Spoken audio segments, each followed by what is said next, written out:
ಮಿತ್ರರೇ ನಮಸ್ಕಾರ. ಮಿತ್ರರೇ, ವಿಶ್ವದಲ್ಲಿ ಟ್ರೇಡ್ ವಾರ್ ಆರಂಭಗೊಂಡಿದೆ. ಅಮೆರಿಕ ಮತ್ತು ಚೈನಾದ ನಡುವೆ ಭರ್ಜರಿಯಾದಂತಹ ಟ್ರೇಡ್ ವಾರ್ ನಡೀತಾ ಇದೆ. ಈ ಸಂದರ್ಭದಲ್ಲಿ ಭಾರತದ ಕಾಮರ್ಸ್ ಮಿನಿಸ್ಟರ್ ಪಿಯೂಷ್ ಗೋಯಲ್ ಕೊಟ್ಟಂತಹ ಒಂದು ಸ್ಟೇಟ್ಮೆಂಟ್ ಬಗ್ಗೆ ನಿಮಗೆ ವಿಡಿಯೋ ಮಾಡಿ ತಿಳಿಸಿದ್ದೆ. ಪಿಯೂಷ್ ಗೋಯಲ್ ಅವರು ಏನು ಹೇಳಿದ್ರು? ಚೈನಾ ಮತ್ತು ಅಮೆರಿಕದ ನಡುವೆ ಟ್ರೇಡ್ ವಾರ್ ನಡೆದಿದ್ದೆ ಆದರೆ ಅದು ಭಾರತಕ್ಕೆ ಆಪರ್ಚುನಿಟಿಯನ್ನು ಕ್ರಿಯೇಟ್ ಮಾಡುತ್ತೆ ಅಂತ ಸ್ಟೇಟ್ಮೆಂಟ್ ಕೊಟ್ಟಿದ್ರು. ಇದ್ರ ಬಗ್ಗೆ ಸಾಕಷ್ಟು ಚರ್ಚೆ ಆಗಿತ್ತು. ಭಾರತದ ಮಾಧ್ಯಮಗಳಲ್ಲೂ ಕೂಡ ಈ ಬಗ್ಗೆ ಚರ್ಚಿಸಲಾಗಿತ್ತು. ಈಗ ನಮ್ಮ ಪಿಯೂಷ್ ಗೋಯಲ್ ಕೊಟ್ಟಂತಹ ಸ್ಟೇಟ್ಮೆಂಟ್ ಅನ್ನ ಬಹಳ ಸೂಕ್ಷ್ಮವಾಗಿ ಗಮನಿಸಿರುವಂತಹ ಚೀನಾ ಭಾರತಕ್ಕೆ ವಾರ್ನಿಂಗ್ ಮಾಡಿದೆ. ಚೀನಾ ಏನು ಹೇಳಿದೆ ಅಂತಂದರೆ, ಇವತ್ತು ಭಾರತ ಚೀನಾ ಮತ್ತು ಅಮೆರಿಕ ನಡುವೆ ನಡೆಯುತ್ತಿರುವಂತಹ ಟ್ರೇಡ್ ವಾರನ್ನು ಸಂಭ್ರಮಿಸಿ ನಮಗೆ ಆಪರ್ಚುನಿಟಿ ಅಂತ ಅಂದುಕೊಂಡಿದ್ದೇ ಆದರೆ ನಾಳೆ ಭಾರತಕ್ಕೂ ಕೂಡ ಇದೇ ಪರಿಸ್ಥಿತಿ ಬರುತ್ತೆ. ಚೀನಾಗಿಂತಲೂ ಕೆಟ್ಟ ಪರಿಸ್ಥಿತಿ ಭಾರತಕ್ಕೆ ಬರುತ್ತೆ. ಎಚ್ಚರಿಕೆ ಇರಲಿ. ಭಾರತ ಅದನ್ನು ಫೇಸ್ ಮಾಡೋದಕ್ಕೆ ಸಾಧ್ಯ ಇಲ್ಲ, ಅವರಿಗೆ ಆ ತಾಕತ್ತಿಲ್ಲ. ಹೀಗೆ ಪುಂಖಾನುಪುಂಖವಾಗಿ ಚೀನಾ ಭಾರತದ ಬಗ್ಗೆ ಹೇಳ್ತಾ ಇದೆ.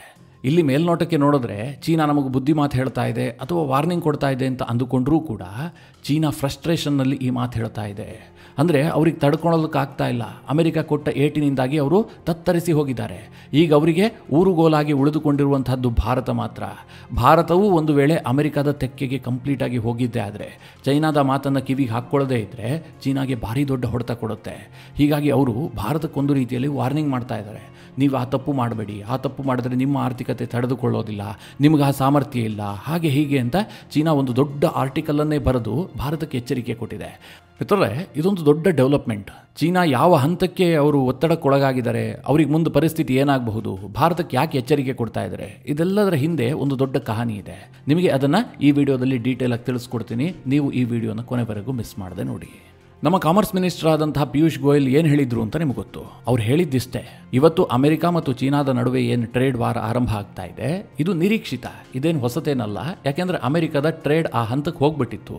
ಅವರಿಗೆ ಟ್ರೇಡ್ ಡಿಫಿಸಿಟ್ ಜಾಸ್ತಿ ಆಗಿತ್ತು. ಅವರು 1 ಟ್ರಿಲಿಯನ್ಗೂ ಹೆಚ್ಚಿನ ಟ್ರೇಡ್ ಡಿಫಿಸಿಟನ್ನು ಹೊಂದಿದ್ರು. ಹೀಗಾಗಿ ಅವರು ಸಹಜವಾಗಿ ಇಂತಹ ತೀರ್ಮಾನವನ್ನು ಕೈಗೊಳ್ತಾ ಇದ್ದಾರೆ.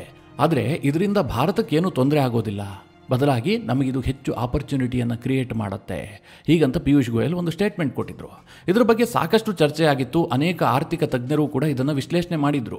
ಹೇಗೆ ಲಾಭ ಆಗುತ್ತೆ ಅಥವಾ ನಷ್ಟ ಆಗುತ್ತಾ, ಭಾರತ ಎಷ್ಟು ರಿಸ್ಕ್ನಲ್ಲಿರುತ್ತೆ ಎಲ್ಲವುದನ್ನು ಕೂಡ ಹೇಳಿದರು. ಅದಾಗ್ತಿದ್ದ ಹಾಗೆ ಮಿತ್ರರೇ, ಚೈನಾದ ಗ್ಲೋಬಲ್ ಟೈಮ್ಸ್ನಲ್ಲಿ ಒಂದು ಸುದೀರ್ಘವಾದಂಥ ಆರ್ಟಿಕಲನ್ನು ಪಬ್ಲಿಷ್ ಮಾಡಲಾಗಿದೆ.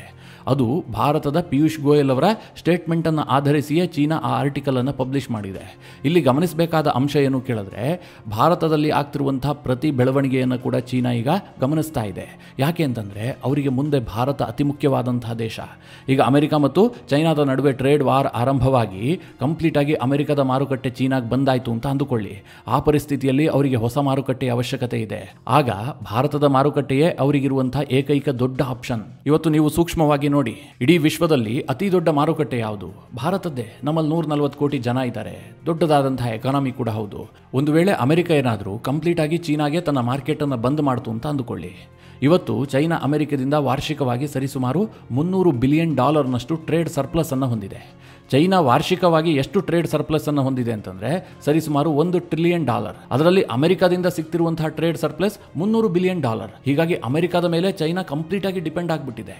ಇಂತಹ ಪರಿಸ್ಥಿತಿಯಲ್ಲಿ $300 ಬಿಲಿಯನ್ ಇರುವಂತಹ ಹೊಸ ಮಾರುಕಟ್ಟೆಯನ್ನು ಚೈನಾ ಹುಡುಕುವಂತಹದ್ದು ಅಷ್ಟು ಈಸಿ ಇಲ್ಲ. ಉದಾಹರಣೆಗೆ ಚೈನಾ ಅಮೆರಿಕ ಕೈತಪ್ಪೋಯ್ತು ಅಂತ ಹೇಳಿ ಇಡೀ ಆಫ್ರಿಕಾದಲ್ಲಿ 50ಕ್ಕೂ ಹೆಚ್ಚು ದೇಶಗಳಿದಾವಲ್ಲ, ಆ ಎಲ್ಲ ದೇಶಗಳನ್ನೂ ಕೂಡ ತನ್ನ ಮಾರುಕಟ್ಟೆಯಾಗಿ ಬದಲಾಯಿಸಿಕೊಂಡ್ರೂ ಕೂಡ ಆ $300 ಬಿಲಿಯನ್ ಅನ್ನು ಕಮಾಯಿ ಮಾಡೋದಕ್ಕೆ ಸಾಧ್ಯ ಇಲ್ಲ. ಚೈನಾಗೆ ಯಾವ ಆಪ್ಷನ್ ಇದೆ ಕೇಳಿದ್ರೆ, ಒಂದು ಭಾರತ. ಯಾಕೆಂದರೆ ಭಾರತ ಬಹಳ ದೊಡ್ಡದಾದಂತಹ ದೇಶ, ನಮ್ಮ ಎಕಾನಮಿ ಕೂಡ ತುಂಬ ಸ್ಟ್ರಾಂಗ್ ಆಗಿದೆ. ಭಾರತ ಹೆಚ್ಚಾಗಿ ಹೊರಗಿನ ದೇಶದಿಂದ ತರಿಸ್ಕೊಳ್ಳುತ್ತೆ. ಹೀಗಾಗಿ ಭಾರತದ ಮಾರುಕಟ್ಟೆ ಆಪ್ಷನ್ ಸಿಕ್ಕಿದ್ರೆ ಚೈನಾಗೆ ಅತ್ಯಂತ ಬೆಸ್ಟ್ ಆಗುತ್ತೆ. ಇಲ್ಲದೆ ಹೋದರೆ ಚೈನಾ ಎರಡನೇ ಆಪ್ಷನ್ ಆಗಿ ಇಟ್ಕೊಂಡಿರುವಂಥದ್ದು ಯುರೋಪಿಯನ್ ಯೂನಿಯನ್. ಯುರೋಪಿಯನ್ ಯೂನಿಯನ್ ಕೂಡ ದೊಡ್ಡ ಪ್ರಮಾಣದಲ್ಲಿ ಹೊರಗಿನಿಂದ ವಸ್ತುಗಳನ್ನು ತರುತ್ತೆ, ದೊಡ್ಡ ಪ್ರಮಾಣದ ವ್ಯಾಪಾರ ವ್ಯವಹಾರ ಕೂಡ ನಡೆಯುತ್ತೆ. ಹೀಗಾಗಿ ಚೈನಾ ಈ ಎರಡನ್ನೇ ಪ್ರಮುಖವಾಗಿ ಟಾರ್ಗೆಟ್ ಆಗಿ ಇಟ್ಕೊಂಡಿರುವಂಥದ್ದು. ಈಗ ಭಾರತ ಏನು ಹೇಳ್ತಾ ಇದೆ, ನಾವು ಚೈನಾ ಜೊತೆ ಕೈ ಜೋಡಿಸೋದಿಲ್ಲ, ನಾವು ಅಮೆರಿಕಾದೊಂದಿಗೆ ನೆಗೋಷಿಯೇಟ್ ಮಾಡ್ಕೊಳ್ತೀವಿ, ಚೈನಾ ಮತ್ತು ಅಮೆರಿಕದ ಜಗಳದ ಲಾಭವನ್ನು ನಾವು ಪಡೆದುಕೊಳ್ತೀವಿ. ಅದನ್ನೇ ಕಾಮರ್ಸ್ ಮಿನಿಸ್ಟರ್ ಹೇಳಿರುವಂಥದ್ದು. ಟ್ರೇಡ್ ವಾರ್ ನಮಗೆ ಆಪರ್ಚುನಿಟಿಯನ್ನು ಕ್ರಿಯೇಟ್ ಮಾಡುತ್ತೆ ಅಂತ ಅವ್ರು ಹೇಳ್ತಾ ಇದ್ದಾರೆ. ಇದು ಚೈನಾದ ಕಣ್ಣು ಕೆಂಪಗಾಗಿಸಿದೆ. ಭಾರತ ಆ ರೀತಿಯಾಗಿ ನೋಡಬಾರದು ಅಂತೇಳಿ ಭಾರತಕ್ಕೆ ಧಮಕಿ ಹಾಕ್ತಾ ಇದೆ. ಚೈನಾ ಹೇಳ್ತಿರೋದೇನು ಗೊತ್ತಾ, ಇವತ್ತು ಅಮೆರಿಕ ಮತ್ತು ಚೈನಾದ ನಡುವೆ ಏನು ಟ್ರೇಡ್ ವಾರ್ ಆರಂಭವಾಗ್ತಾ ಇದೆ ಇದನ್ನು ಭಾರತ ಆಪರ್ಚುನಿಟಿ ಅಂತ ನೋಡಿದ್ದೆ ಆದರೆ ಮುಂದೆ ಭಾರತಕ್ಕೆ ಇದೇ ಪರಿಸ್ಥಿತಿ ಬರುತ್ತೆ. ಇವತ್ತು ಚೈನಾದ ಮೇಲೆ ಅಮೆರಿಕ ಯಾಕೋಸ್ಕರವಾಗಿ ಟ್ಯಾರಿಫ್ ಹಾಕ್ತಾ ಇದೆ? ಚೈನಾದ ಎಕಾನಮಿ ಬೆಳೀತಾ ಇದೆ, ಚೈನಾ ಅಮೆರಿಕದ ವ್ಯಾಪಾರದಿಂದಾಗಿ ಲಾಭ ಗಳಿಸ್ತಾ ಇದೆ, ಚೈನಾ ಅಮೆರಿಕದಿಂದಾಗಿ ಟ್ರೇಡ್ ಸರ್ಪ್ಲಸ್ ಹೊಂದಿದೆ. ಇದೇ ಅಮೆರಿಕದ ಕಣ್ಣು ಕೆಂಪಗಾಗಿಸಿದ್ದು. ಹೀಗಾಗಿ ನಮ್ಮ ಮೇಲೆ ಅವರು ಟ್ಯಾರಿಫ್ ಹಾಕ್ತಾ ಇದ್ದಾರೆ. ಈಗ ನೀವು ಇದನ್ನ ಆಪರ್ಚುನಿಟಿ ಅಂತ ತೆಗೆದುಕೊಂಡು ನಾಳೆ ಅಮೆರಿಕದೊಂದಿಗೆ ದೊಡ್ಡ ಪ್ರಮಾಣದಲ್ಲಿ ವ್ಯಾಪಾರ ಮಾಡ್ತಿರುವಂತಹ ಸಂದರ್ಭದಲ್ಲಿ ಆಗ ಅಮೆರಿಕ ನಿಮ್ಮ ಮೇಲೂ ಕೂಡ ಟ್ಯಾರಿಫ್ ಅನ್ನು ಹಾಕುತ್ತೆ. ನಿಮ್ಮನ್ನು ಏನು ಅವ್ರು ಸುಮ್ಮನೆ ಬಿಡೋದಿಲ್ಲ ಅಂತ ಚೈನಾ ಎಚ್ಚರಿಸ್ತಾ ಇದೆ. ಹಾಗಾದ್ರೆ ಚೈನಾ ಹೇಳ್ತಿರೋದ್ರಲ್ಲಿ ಏನಾದರೂ ಸತ್ಯ ಇದೆಯಾ? ನಾಳೆ ಅಮೆರಿಕ ಭಾರತದ ಮೇಲೂ ಕೂಡ ಇದೇ ರೀತಿಯ ಟ್ಯಾರಿಫ್ ಯುದ್ಧವನ್ನು ಆರಂಭಿಸಬಹುದಾ ಕೇಳಿದ್ರೆ ಸಾಧ್ಯತೆಗಳಿರುತ್ತೆ. ಆದರೆ ಮಿತ್ರರೇ, ಇದು ಇನ್ನೊಂದು 20-30 ವರ್ಷದ ನಂತರದ ಮಾತು. ಇನ್ನು 20-30 ವರ್ಷದ ನಂತರ ಅಮೆರಿಕ ಭಾರತದ ಮೇಲೂ ಕೂಡ ಟ್ಯಾರಿಫ್ ಯುದ್ಧವನ್ನು ಆರಂಭಿಸಬಹುದು ಅನ್ನುವಂಥ ಹೆದರಿಕೆಯಲ್ಲಿ ಈಗ ನಾವು ಅಮೆರಿಕದಿಂದ ಆಗುವಂಥ ಲಾಭವನ್ನು ಕೈಚಲ್ಲಿ ಕೂರಬೇಕಾ? ಖಂಡಿತವಾಗ್ಲೂ ಇಲ್ಲ. ಚೈನಾ ಹೇಳ್ತಿರೋದೇನು ಕೇಳಿದ್ರೆ, ಇವತ್ತು ಭಾರತ ಮತ್ತು ಅಮೆರಿಕದ ನಡುವೆ ವಾರ್ಷಿಕವಾಗಿ $120 ಬಿಲಿಯನ್ ಮೊತ್ತದ ವ್ಯಾಪಾರ ವ್ಯವಹಾರ ನಡೀತಾ ಇದೆ. ಭಾರತ ಒಂದು $40 ಬಿಲಿಯನ್ ಟ್ರೇಡ್ ಸರ್ಪ್ಲಸ್ ಅನ್ನು ಹೊಂದಿದೆ. ಈಗ ನರೇಂದ್ರ ಮೋದಿ ಅವರು ಅಮೆರಿಕ ಪ್ರವಾಸವನ್ನು ಕೈಗೊಂಡಂತಹ ಸಂದರ್ಭದಲ್ಲಿ ಟ್ರಂಪ್ ಅವರಿಗೆ ಒಂದು ಭರವಸೆ ಕೊಟ್ಟಿದ್ದಾರೆ. ನಾವು ಅಮೆರಿಕದಿಂದ ಹೆಚ್ಚಿನ ವ್ಯಾಪಾರವನ್ನು ಮಾಡ್ತೀವಿ. 2030 ವೇಳೆಗೆ ಭಾರತ ಮತ್ತು ಅಮೆರಿಕದ ನಡುವೆ ವಾರ್ಷಿಕವಾಗಿ $500 ಬಿಲಿಯನ್ ಮೊತ್ತದ ವ್ಯಾಪಾರ ವ್ಯವಹಾರ ಆಗುವಂತೆ ನಾವು ಮಾಡೋಣ. ಆ ರೀತಿಯಾದಂತಹ ಒಂದು ಟ್ರೇಡ್ ಡೀಲ್ಗೆ ನಾವು ಸಹಿ ಹಾಕೋಣ ಅಂತೇಳಿ ಮೋದಿ ಅವರು ಒಂದು ಆಫರ್ ಕೊಟ್ಟಿದ್ದಾರೆ. ಈ ಮಾತನ್ನ ಕೇಳಿ ಟ್ರಂಪ್ಗೂ ಕಿವಿ ತಂಪಾಗಿದೆ. ಆದರೆ ಯಾವಾಗ ಭಾರತ ಮತ್ತು ಅಮೆರಿಕದ ವ್ಯಾಪಾರ $500 ಬಿಲಿಯನ್ ಹೋಗುತ್ತೆ, ಆ ಸಂದರ್ಭದಲ್ಲಿ ಭಾರತದ ಟ್ರೇಡ್ ಸರ್ಪ್ಲಸ್ ಏನಾದರೂ ಒಂದು $300-400 ಬಿಲಿಯನ್ ಇದ್ದಿದ್ದೇ ಆದರೆ, ಅಮೆರಿಕಾಗೆ ಟ್ರೇಡ್ ಡಿಫಿಸಿಟ್ನ ಪ್ರಮಾಣ ಜಾಸ್ತಿ ಆಗಿದ್ದೇ ಆದರೆ, ಆಗ ಅಮೆರಿಕ ಭಾರತವನ್ನು ಕೂಡ ಟಾರ್ಗೆಟ್ ಮಾಡುತ್ತೆ. ಭಾರತದ ಮೇಲೂ ಕೂಡ ಟ್ರೇಡ್ ವಾರ್ ಆರಂಭಿಸುತ್ತೆ.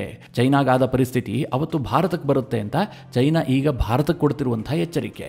ಇದು ಹೇಗಿದೆ ಚೈನಾದ ಕತೆ ಅಂತಂದ್ರೆ, ಈಗ ಒಬ್ಬ ತಿಂಗಳಿಗೆ ಒಂದು $30,000-40,000 ದುಡಿತಾ ಇರ್ತಾನೆ. ಆತನ ಜೀವನ ಬಹಳ ಬಡತನದಿಂದ ತುಂಬಿ ಹೋಗಿರುತ್ತೆ. ಅಂತಹ ಸಂದರ್ಭದಲ್ಲಿ ಅವನಿಗೊಂದು ಆಫರ್ ಸಿಗುತ್ತಪ್ಪ, ನೀವು ಈ ಕೆಲಸಕ್ಕೆ ಜಂಪ್ ಆಗಿದ್ದೆ ಆದರೆ ನಿಮಗೆ ತಿಂಗಳಿಗೆ $1 ಕೋಟಿ ಸಿಗುತ್ತೆ. ಆದ್ರೆ ಒಂದು ಷರತ್ತೇನು ಕೇಳಿದ್ರೆ, ಆ ಸಂದರ್ಭದಲ್ಲಿ ನೀವು ಸರ್ಕಾರಕ್ಕೆ 50% ಟ್ಯಾಕ್ಸ್ ಕಟ್ಟಬೇಕು ಅಂತ. ಆತ ಒಪ್ಕೊಳ್ತಾನ ಇಲ್ವಾ ಹೇಳಿ? ಆತನಿಗೆ ಮೊದಲು ಸಿಗ್ತಾ ಇದ್ದು ಕೇವಲ $30,000-40,000.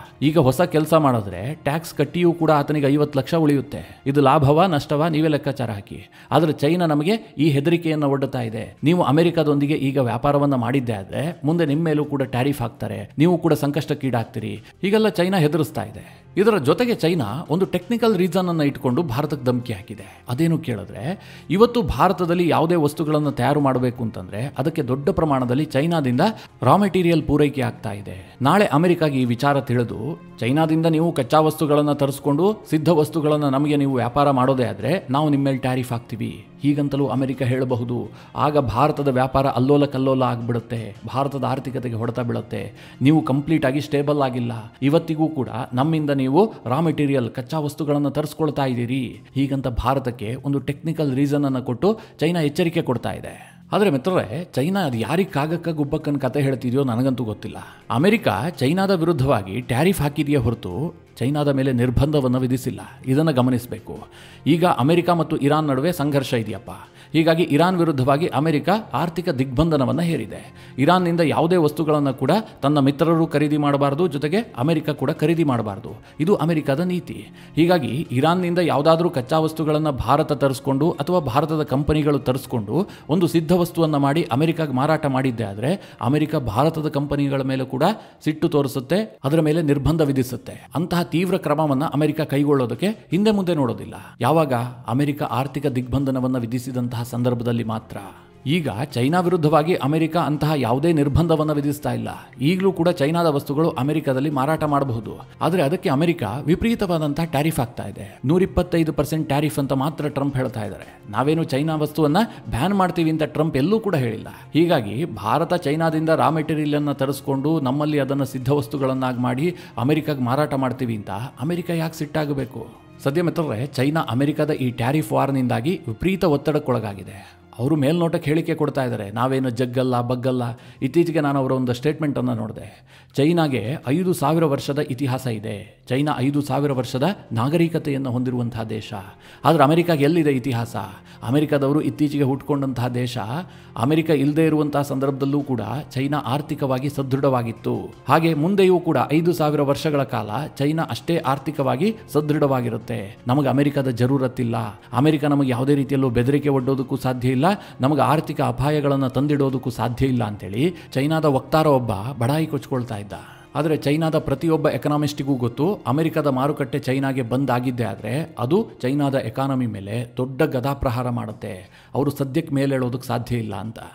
ಇದರ ಜೊತೆಗೆ ಭಾರತದ ಬಗ್ಗೆ ಚೈನಾಗಿರುವ ಇನ್ನೊಂದು ಅಸಹನೆ ಏನು ಕೇಳಿದ್ರೆ, ಅಮೆರಿಕ ಭಾರತವನ್ನು ಟ್ರೀಟ್ ಮಾಡ್ತಿರುವಂಥ ರೀತಿ.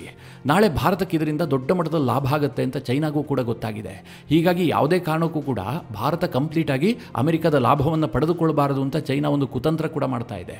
ಅದಕ್ಕೆ ಉತ್ತಮವಾದ ಉದಾಹರಣೆ ಏನು ಗೊತ್ತಾ? ಟ್ರಂಪ್ ತನ್ನ ಅಂತಿಮವಾದಂಥ ಟ್ಯಾರಿಫ್ ಪಟ್ಟಿಯನ್ನು ಬಿಡುಗಡೆ ಮಾಡಿದ ಬಳಿಕ ಈಗೇನು 10%ಗೆ ಅದನ್ನು ಇಳಿಕೆ ಮಾಡಿದ್ದಾರೆ. ಇದಾಗ್ತಿದ್ದ ಹಾಗೆ ಟ್ರಂಪ್ ಸರ್ಕಾರ ಏನು ಮಾಡಿದೆ, ಒಂದು ಪಟ್ಟಿಯನ್ನು ಸಿದ್ಧಪಡಿಸಿಟ್ಕೊಂಡಿದೆ.